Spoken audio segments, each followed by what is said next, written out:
মুসা আলাইহিস সালামকে আল্লাহ ওহী পাঠাইছে, মুসা আমার ওলি মারা গেছে, কোথায় জঙ্গলে, কি করব, জানাজা পড়াইতে হবে। তো বলছে একা জানাজা পড়ায় তো পড়ায় কি করে?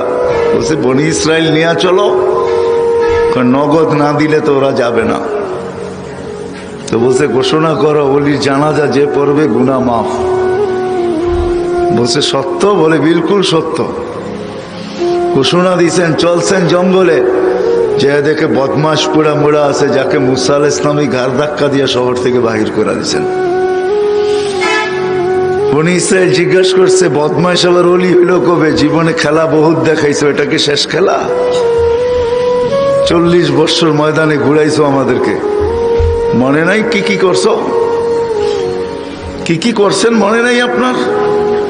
5,87,000 মানুষ আমাদের মারা গেছে, এটা কি শেষ খেলা? আল্লাহ ওহী পাঠাইছে, মুসা ছিল তো বদমাশি।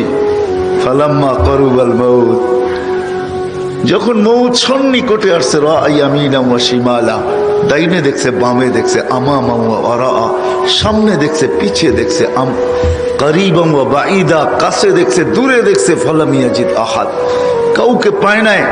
ফালাম্মা রাআল উফুক, উপর দিকে দেখে একটা চিৎকার দিছে, ইয়া মান লা তাদুররুহু যুনুব, ও আল্লাহ গুনায় যার ক্ষতি সাধিত হয় না, ওয়ালা তানকুসুহুল মাগফিরা, মাফ করলে যার ভান্ডারে কমে না, ফাআরা ফরিদা আমুতু